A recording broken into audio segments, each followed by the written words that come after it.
Hello and welcome back to the Visionary Chronicles. Appreciate you being with me today. For those of you that don't know or new listeners to the podcast, I'm Bryan Smeltzer. I spent 30 years, hard to believe, in executive leadership at brands like Oakley, Adidas, TaylorMade, K-Swiss. Built and sold my own brand to a VC firm. And now I advise CMOs, brand leaders through Liquid Mind on building brands that last. And today we're talking about inspiring examples of visionary brands. Then this is for those of you who haven't seen the first 4 episodes, and this will be the 5th and last episode in my series, Becoming a Visionary Brand, from my best-selling book, The Visionary Brand, the Success Formula Behind the World's Most Visionary Brands. So let's talk about these visionary brands. And what I talk about a lot of times is theory. Theory is valuable, but theory without real-world proof is just a philosophy. So over the past 4 Chronicles, we've covered, and I'd highly encourage you, if you haven't listened to the first 4, this is kind of the culmination of the first 4 on becoming a visionary brand. And so over the past 4 Chronicles, we've covered the principles of visionary branding. And today we're diving into the brands that got it right. And I can tell you from experience, there's very few that have actually gotten it right. So we're going to talk about a few of those today. The ones that didn't just talk about vision, they built it, lived it, and dominated because of it. Nike, Patagonia, Apple, Tesla, Airbnb. These aren't just successful brands. They're brands that changed how entire industries think and operate. And I'll say that's the huge point of difference. And I work with many brands at Liquid Mind, my brand strategy firm where I advise CMOs and leaders in the industry, and talking to them about having an impact. And what is your purpose within your category? Are you trying to reinvent a category? Are you trying to disrupt a category? So these aren't just inspiring stories. They're really operational playbooks, and hopefully you'll see that today through what we're talking about here in episode 5. So before we start episode 5, let me give you a little bit of series recap. And we're continuing our series, as I'd mentioned, Becoming a Visionary Brand. And this is Chronicle 5, which is the last of the series.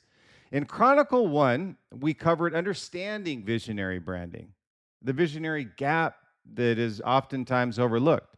And we'll talk about that in today's episode and how that applies to these brands that we're talking about. The liquid mindset and the principles that separate iconic brands really from everybody else. In Chronicle 2, we explored the architecture of disruption. And this is building brands willing to cannibalize their own success and disrupt themselves before the competitors do it for them. And this is really a story about Jim Gennard and Oakley. In Chronicle 3, we tackled creating a consistent brand experience, really mapping touch points, eliminating gaps, and really building systems that deliver excellence across all interactions vertically within a company. In Chronicle 4, the one prior to this, we learned about navigating brand challenges and crises because every leader has to deal with these. It's a matter of how you deal with these that makes the difference. So we learned about navigating brand challenges and crises, responding with discipline when pressure is highest, and building resilience before the crisis hits. And now it's time to see these principles in action. Because the best way to really understand, and you're not here today to hear some book theory, you're here to really get some actual reality on brands that have done it right. So we're going to talk about these principles and actions because the best way to understand is visionary branding isn't through theory. It's by studying the brands that have mastered it. Actually looking back on what made these brands generational. And I talk about that in the Visionary Brand as well, the success formula behind the world's most visionary brands, which this series is based on. So today we're analyzing 3 visionary brands across different industries. And I felt that's important as well because a lot of my listeners are across not just CPG industry, but they come across technology as well. So we'll extract the patterns, identify what made them successful, and at the end, we'll kind of show you how to apply these lessons to your brand. And it could be any brand, any company, any service or product that we're talking about, and what the point of difference is. So let me give you a little bit of context of why this really matters for you and your brand. So today we're analyzing 3 visionary brands across different industries. We'll extract those patterns, identify what made them successful, and then we'll show some inspiring stories that aren't just operational playbooks. And the concept number 1 we're going to talk about, one of those brands that all of us, I'm sure, are very familiar with. Some of you have read Shoe Dog like I have, and it's really inspiring story with Phil Knight and Bill Bowerman. And really what they saw, and this goes back to, and that's why I say it's important, that you go back and listen to the first 4 in this series, the Becoming a Visionary Brand, and really what makes these brands different and how they apply what I'm talking about. So when we look at this, it's really important that you do this. And the concept number 1 is Nike, democratizing athletic identity. And what we're looking at here is the visionary gap and what Nike saw in a gap out there when they first started developing the brand. In the 1970s, if you take it back a few years, athletic gear was for athletes, professional athletes, serious athletes. So really, if you weren't competing, you weren't really an athlete. And the industry, unfortunately, treated you accordingly. So I played college football at Nebraska, finished up at University of North Dakota, and I can tell you that we had the best gear in the world, but very few others on campus had this. So Phil Knight and Bill Bowerman saw the gap. Millions of people engaging in athletic activities, running, playing basketball, working out, not just professional or college athletes, but being treated as casual consumers, not athletes, was the opportunity that they saw with the product that they were making. So the gap that they saw wasn't about better shoes, it was about identity, about democratizing what it means to be an athlete. So that was the first brand that actually democratized what it means to be an athlete. They inspired normal, regular athletes to aspire to be great and utilizing their product to do so. So what was their narrative engine? And I like to call this a narrative engine because you need to have one as well. You can call it a purpose, whatever you want to call it. And their narrative engine at Nike in the early days of Nike's development was, if you have a body, you're an athlete. 8 words that transformed an industry. It wasn't, we make the best athletic shoes. It wasn't performance and innovation, but a statement about human identity and people that felt like an athlete felt. And again, I go back to inspiration and aspiration. These are things that Nike achieved in their business and things that they wanted athletes to be able to also feel when they're wearing their product. So when we look at these 8 words that transform this industry, it was really something that we wanted to make sure that we put in the visionary brand, that everybody understood what this meant and the success that it created for a brand like Nike. So when you look at this narrative, it really did everything a great narrative engine should do, and you should apply this to your brand if you don't have one. You should have this. And here's the criteria about creating a narrative engine for your brand, product, or service. Let me give you a few bullet points here. And you might want to write these down because it'll help you when you whiteboard what your purpose is or what your narrative engine is for your company, brand, product, or service. It's about cultural change, not products. That's the first thing. It's simple and memorable. Number 3 is it polarizes. You believe it or you don't. Number 4 is it makes decisions easier. And number 5, it attracts believers, your community. That's where the loyalty curve comes in. This is where that customer lifetime value comes in for your brand. Again, this narrative of everything, a great narrative engine should do, again, let me give you these 5. It's about cultural change, not products. Too many people focus on products. It's not what's going to make the difference in your brand and disrupting an industry. It's a cultural change. It's simple and it's memorable. Number 3 is it polarizes people, and that's okay. You believe it or you don't. Number 4 is it makes decisions easier. Number 5 is it attracts believers, which you need, customer lifetime value, building a community that's going to trust your brand. So, how did Nike apply these visionary principles? And this goes back to Chronicle 3. For those that you have listened to Chronicle 3, it's a consistent brand experience, is what I touched on in Chronicle 3. And what that means for Nike and what it means for you and how you can apply it to your brand is every touch point reinforces you're an athlete. Now, this goes to Nike specifically, but plug and play with this. Every touch point in your company, brand, product, or service does what? Number 2, products. From elite athlete to everyday wear, all designed with an athletic mindset. You can be a great athlete and transform yourself as a result of wearing our product. Believe it or don't believe it. Nike was successful in selling that positioning. The next is retail. Nike stores treat customers like athletes, not shoppers. Everybody's an athlete. If you have a body, you're an athlete. And the next is their marketing. The campaigns celebrated all forms of athletic achievement, big and small.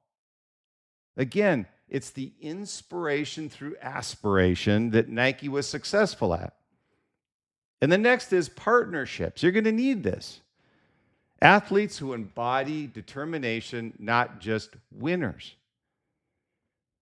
And the next is digital. And this is a new one that a lot of brands aren't familiar with, but most need to understand artificial intelligence and digital marketing strategy. Apps and experiences that support athletic goals. And I talk about this a lot, is you're not in the business of selling products as much as you think you are. You're in the business of providing value to your customer beyond product purchase. Is again, I go back to the analogy, which most people understand, and I use it again, is let's say a marathoner. They can buy shoes from anybody, and everybody has the same positioning on the features and benefits. What is the point of difference when a marathoner buys one shoe over the other? Yes, the product matters. I'm not saying that.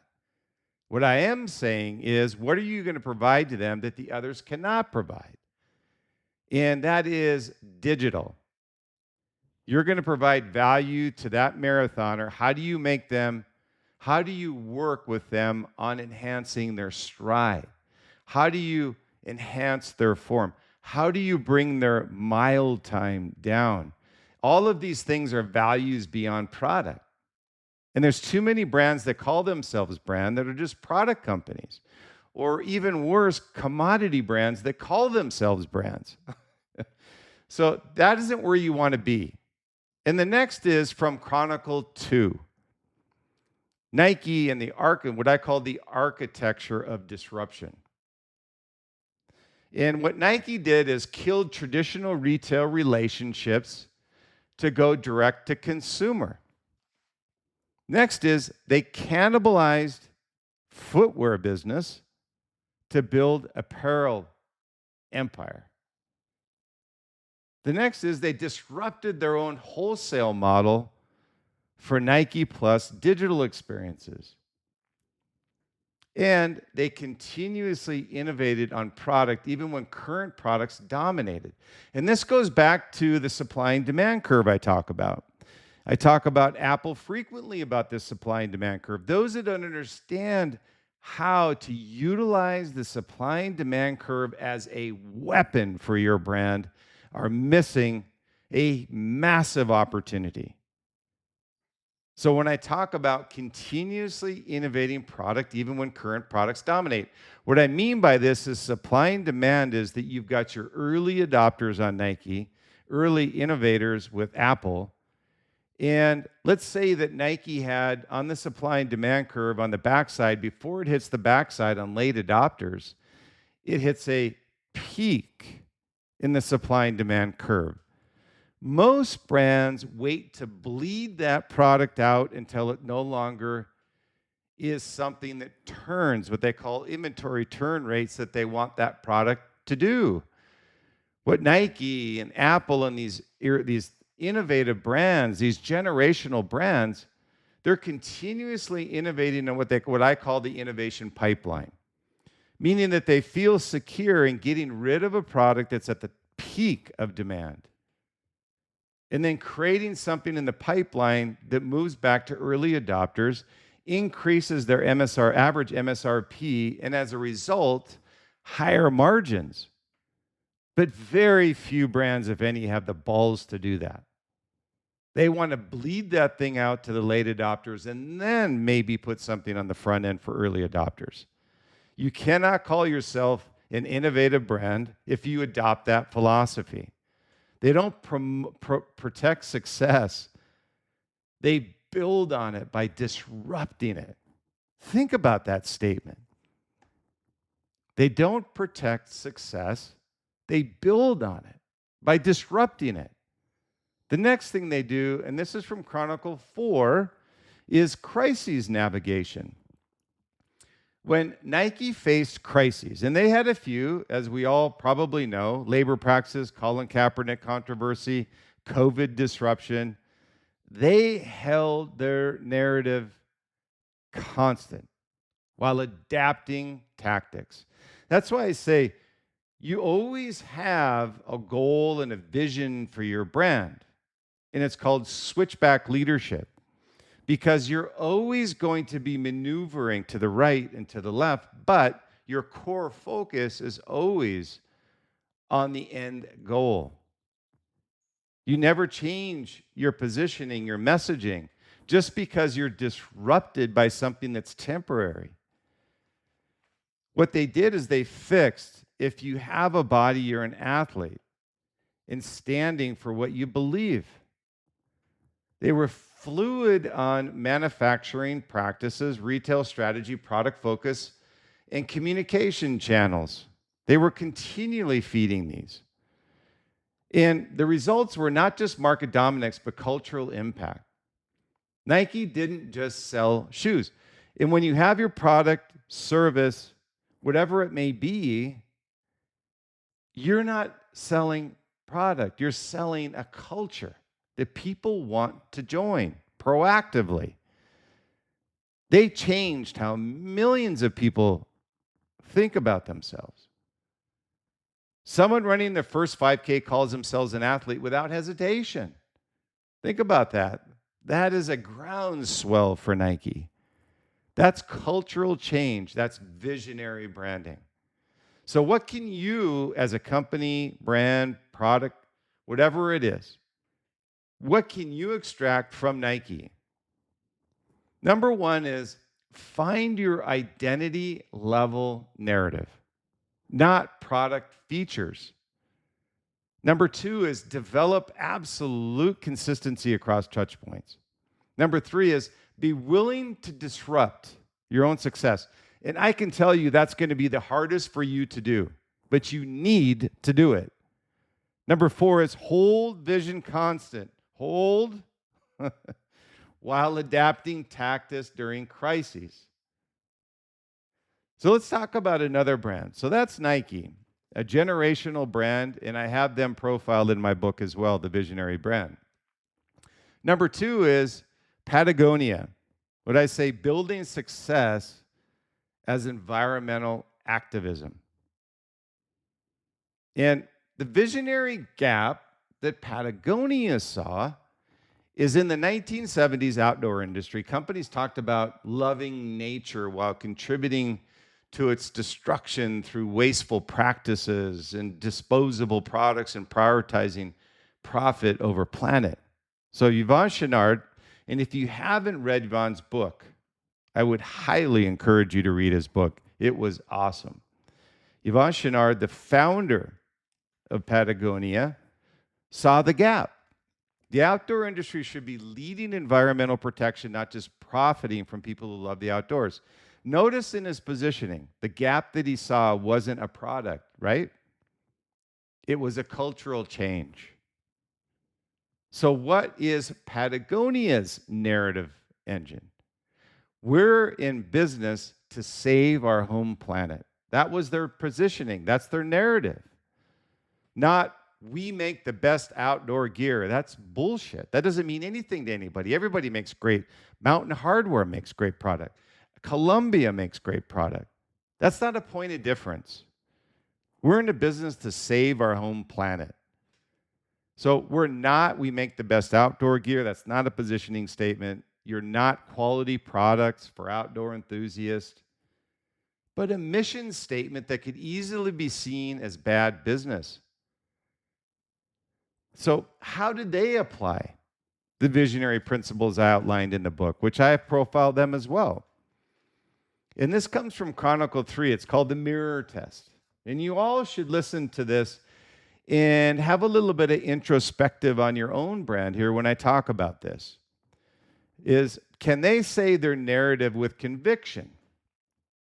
Meaning that it can't be bullshit. It has to be a narrative that you believe in and have a passion around, and it has to be authentic, and it has to bleed through your entire company with passion. So can you say their narrative with conviction? And that is absolutely you can. And they prove it through actions that seem counterintuitive to most people. Don't buy this jacket. They actually had a campaign that said actively discouraging consumption of buying their jacket. Lifetime repair program, cannibalizing new sales. Why would you do that? Worn wearer program, selling used gear in competition with new products. And there's many brands that have adopted this. Arc'teryx has adopted this strategy. And donating entire company to environmental causes. Yvon, if you don't know, he actually donated his entire company to environmental causes. $3 billion. Put your money where your mouth is. And again, this is where many brands fall short on commitment. Suing governments over environmental policies. These aren't just PR stunts, and you can't look at it that way when you're positioning your company and talking about the cause or the culture you're trying to build. These are business decisions driven entirely by a narrative. And the next is they had a consistent brand experience. And that was done through, number 1, product design, recycled materials despite higher costs, durability over disposability. And I remember in working with Patagonia that this was a real cause for concern from a COGS standpoint, cost of goods sold standpoint, because of the limitation of the amount of material that was available. So they were a first mover on this. And as a result of that, others moved towards this. So when you're looking at positioning your company, being a first mover doesn't just mean positioning yourself and saying something you have a passion around. It's acting upon that. And that's what Yvon did, even at the detriment of his company. In his supply chain, he had a premium paid for sustainable manufacturing. So he could back up his claims with the product itself. And the next was their marketing. They were honest about the environmental impact, encouraging conscious consumption and in their hiring practices. And this goes towards team and passion. Hiring recruits who are environmental activists, not just retail workers. So not only did they have a passion around the positioning of Patagonia, they could talk about it. So others in the community could understand what Patagonia was doing and their point of difference and how they were different than every other brand out there. And customer service. They taught repair over replacement. So think of all the things Patagonia was discouraging their customer to do, is all built around the culture they were creating. Sustainable environment. Think of the balls you have to do all of these different things that Yvon was doing, but he had a passion around it. And it turned them into a multi-billion-dollar company that they were rewarded with, that they could then go out and extend the cause even further. And the next is architecture of disruption. What did they do? A few points with Patagonia is they created used gear marketplace, competing with new sales. Number two is they reduced product lines to minimize environmental impact. They shifted to regenerative organic agriculture for cotton despite the cost. The scale wasn't there. So we all know in product that you'll say, well, the scale's not there. It's a new product. How can we afford this? The innovators of our world, Yvon Chouinard, Phil Knight, Jim Gennard, they didn't care if it was their best-selling product. What they cared about was creating a culture that others could embrace. Products are a byproduct of a great culture. And they built supply chain transparency that reveals their own imperfections. Everybody makes mistakes, and it's great to be honest with people about those mistakes. And Patagonia was probably the leader in this. So most companies hide weaknesses. Patagonia exposes theirs to improve, get better. And the next is crisis navigation. Accused of greenwashing, increased transparency and raised standards, financial pressure, maintain environmental programs and environmental benefits, even though it wasn't in their best interest to do so. COVID disruption that everybody had to face. They protected employee well-being and environmental commitments. Even going through COVID, they didn't change their positioning. They didn't change their vision. They fixed environmental mission, quality standards, ethical practices, and they were fluid. Products offered, markets served, supply chain partners. They could change and adapt at any time. So what are the results that came out of this for Patagonia? Profitable business with intense customer loyalty. Customers just don't buy Patagonia. They identify with their mission. They'll pay premium prices. They'll defend the brand publicly. They'll recruit others.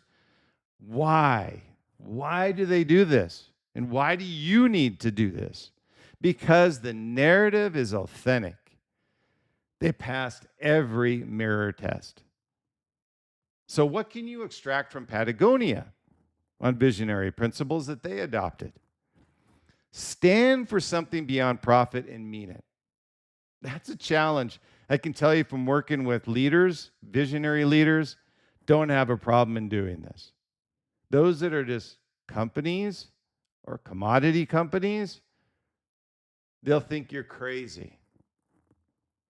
Make business decisions that serve your narrative even when costly. Number three is be transparent about your imperfections and efforts to improve on these. People appreciate honesty. Ask yourself introspectively if a company came out and said honestly, these are things we're looking to improve, as opposed to hiding it, or what I call the ostrich syndrome, putting your head in the sand, and then when you come out, hoping things have changed. And the last is they attract customers who share your beliefs, not just who want your products. That is customer lifetime value, is building a community. It's not those that purchase your products, but those that understand the value that your company is providing to them. Now, the third company we'll talk about is Apple. And as you know, I'm a huge fan of Apple, particularly the Steve years. I've questioned post Steve years, but they're doing good.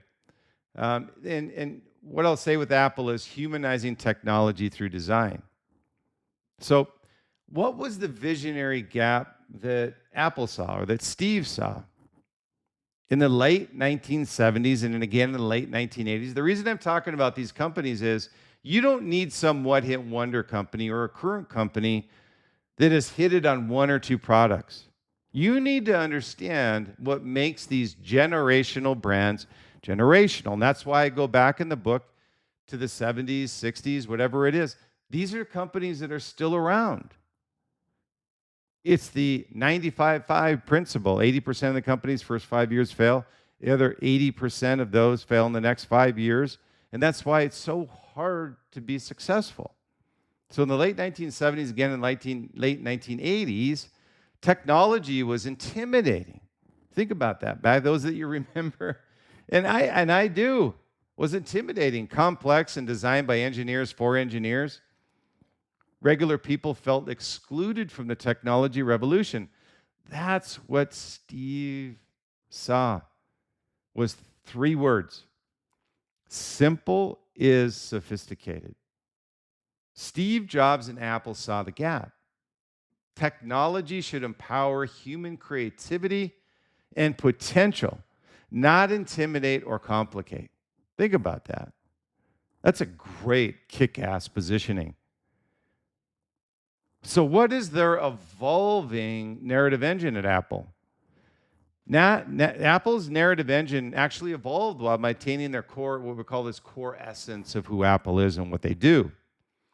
In the 70s and 80s, they talked about computing for the rest of us. So they basically alienated all engineers and said, those that don't understand how to use a computer, we're going to provide something to you that will make you comfortable and be part of our community. And then the most brilliant campaign ever put out, even to this day, it's not even close. And if those of you that haven't seen this marketing campaign from Apple need to immediately go look at the Think Different video and the campaign. It was insanely great, as Steve would say. So from the 1990s to the 2000s, it was the Think Different campaign. And then from the 2000s to present, technology that's intuitive and empowering. Different words, same core belief. Technology should serve humanity, not the other way around. That was Apple's positioning from day one. So how did they apply these visionary principles I talk about in the book? They, number one, had a consistent brand experience. Product design, intuitive interfaces, minimal complexity, and beautiful aesthetics. The machine was human. You could interact with the machines. Packaging, unboxing experience that builds anticipation and delight. They were the first, and even to this day, those of you that have Apple products, go into your closet. How many of you still hold on to that box because it's a beautiful aesthetic? In retail, creating the Genius Bar provides education and support, not just sales. In software, consistency across all devices and platforms, marketing, focus on what you can do, not technical specifications. Every touch point says this respects your intelligence and empowers your creativity. How beautiful is that statement? This respects your intelligence and empowers your creativity. And the next is architecture of disruption. What did Apple do? Apple's willingness to self-disrupt is legendary. And I outline in my book in detail about Apple and their success and disruption. And disruption not only within the category and the business, but also disrupting their products that are at the peak of their popularity. They killed the iPod at its peak to introduce the iPhone. That's the first. Second is they cannibalized Mac sales with the iPad. They disrupted their own product cycle annually. They moved from hardware to services. Even though hardware was profitable, they killed successful products without hesitation. Steve had no problem doing this, and I can tell you the one reason, and I put this in the book, is the innovation pipeline. If you can't surf your innovation pipeline for 5 minimum to 10 years, meaning having product in your life cycle that's coming through the pipeline so you can get rid of product at its peak of its popularity and feel comfortable knowing that what's coming next is as good, if not better, not incremental, but innovative and or disruptive. They also had the liquid mindset that I talk about in the book, fixed across 40 plus years of Apple's existence. Design excellence, user experience focus, integration of hardware and software, premium positioning, and empowering creativity. Think about all that. Where do you stand in a liquid mindset, in positioning and architecture of disruption and consistent brand experience? Fluid across areas, product category, business models, target markets, distribution channels. And how did they face? Even Apple had to face crisis navigation. So how did they deal with it? Apple faced multiple existential crises. Near bankruptcy in the 90s before Steve came back, Steve Jobs' death, competition from cheaper alternatives, regulatory scrutiny and supply chain disruptions. Think about this. Most people think, well, Nike or Apple's actually had a smooth ride. But you don't realize all the things that they've gone through. Each time they went through this crisis, as you should as well. Hold your design principles and user experience and keep them constant. Adapt everything else rapidly. And what are the results of Apple sticking to their visionary principles? Apple became the most valuable company on the planet, being true to their core principles while constantly evolving their tactics. They transcended being a computer company to becoming a cultural force in their industry. So, what can you, again, as a company, brand, product, extract from Apple's experience and their visionary principles and how they apply those? Number one is the core narrative can evolve in expression while maintaining its core essence. Number two is consistency across touch points builds trust that allows you to enter new categories. Number three is self-disruption at peak success maintains leadership. And number four is fixed principles enable fluid tactics. And number four is talking about the blending of these three brands. What I talk about is cross-industry patterns. What does it look like? So the culmination of becoming a visionary brand in this series is the visionary brand DNA. What is it? So let's now extract the patterns of what this looks like. Why do Nike, Apple, Patagonia, and other visionary brands have in common? And I put this in the book as well.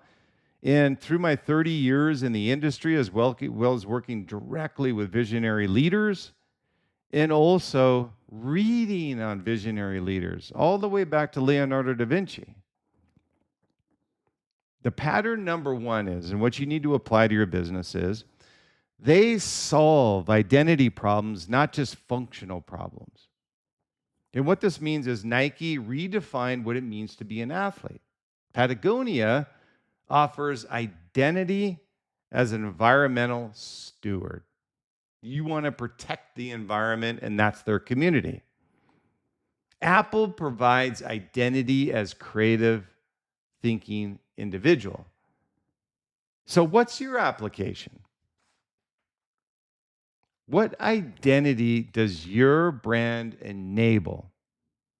Not what function does your product serve to your community, but who does your customer become?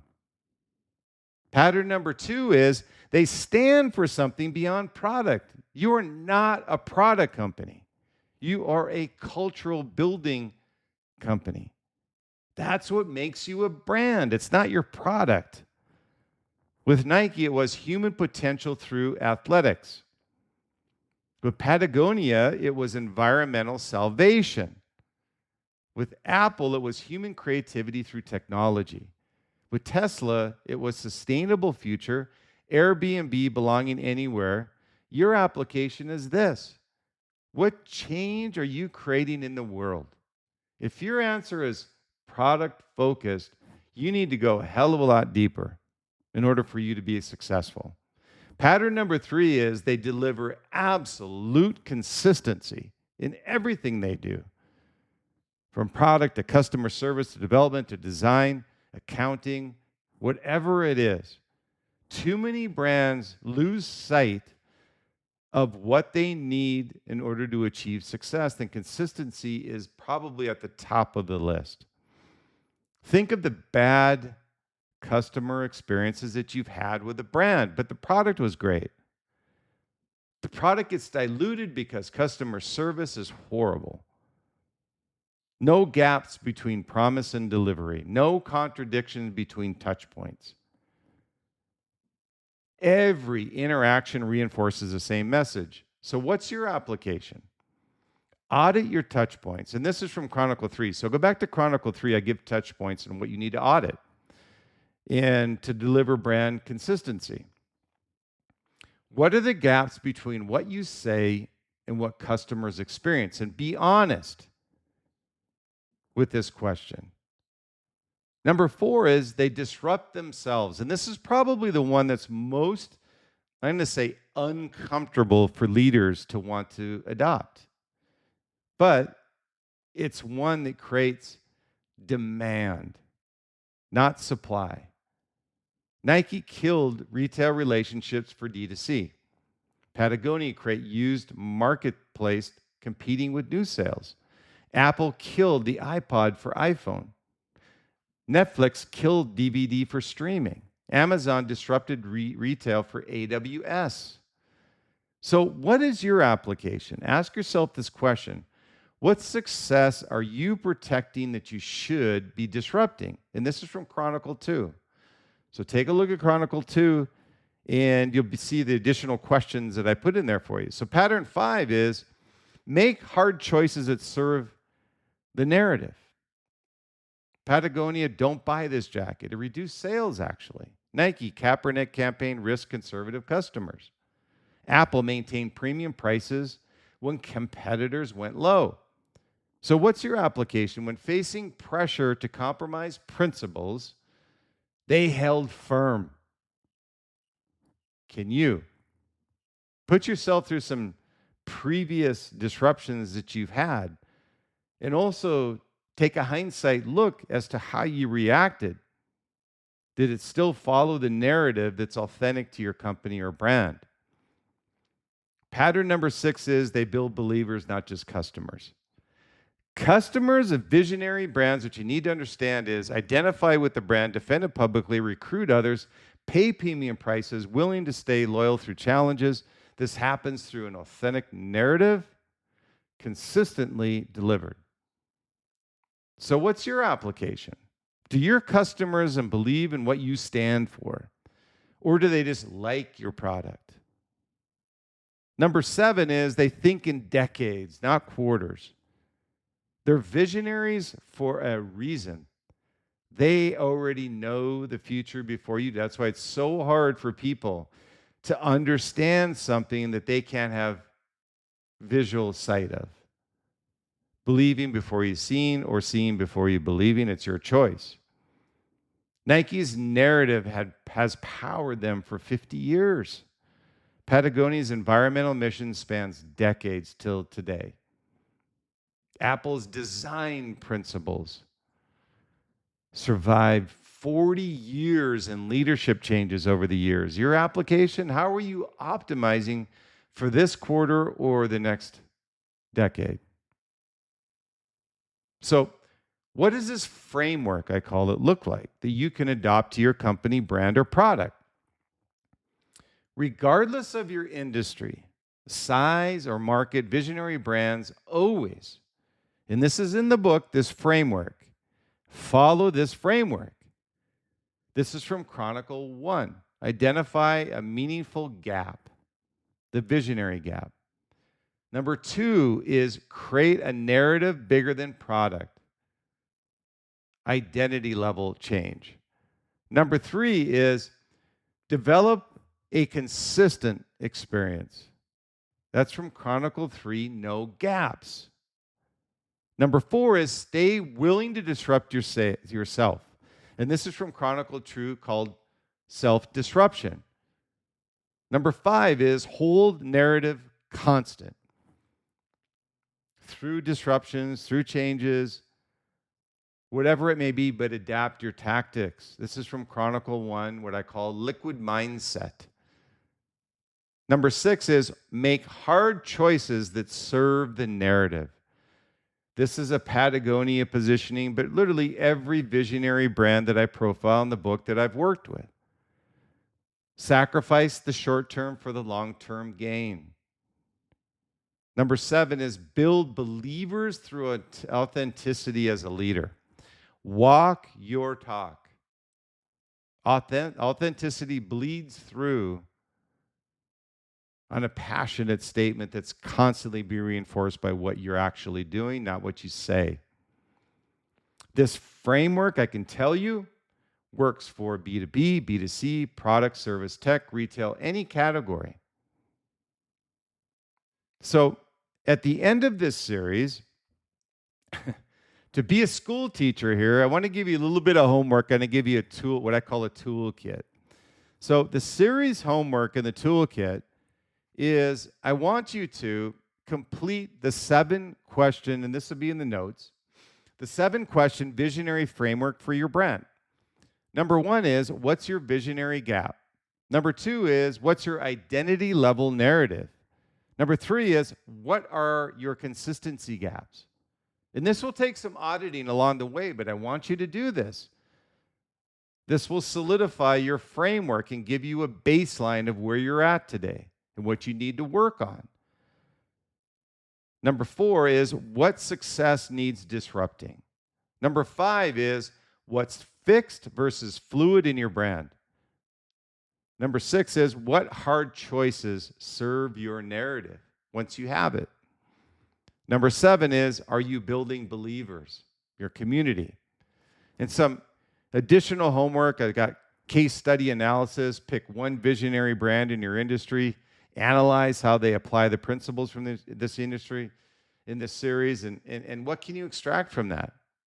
Pattern recognition, competitor audit, identity positioning, and a hard choices list. So these are other things that you can take out of this series.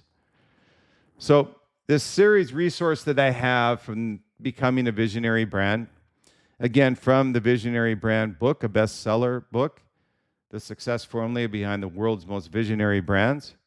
Visit, if you could, thevisionaryfiles.com to access the extended Business Leadership Series Master Course. Over 2 hours of in-depth video lectures, support material, and Q&As on how to architect a legacy brand based on the Visionary Brand book. You can sign up at the Visionary Files Master Course at thevisionaryfiles.com. So some final thoughts on the series, The Visionary Brand.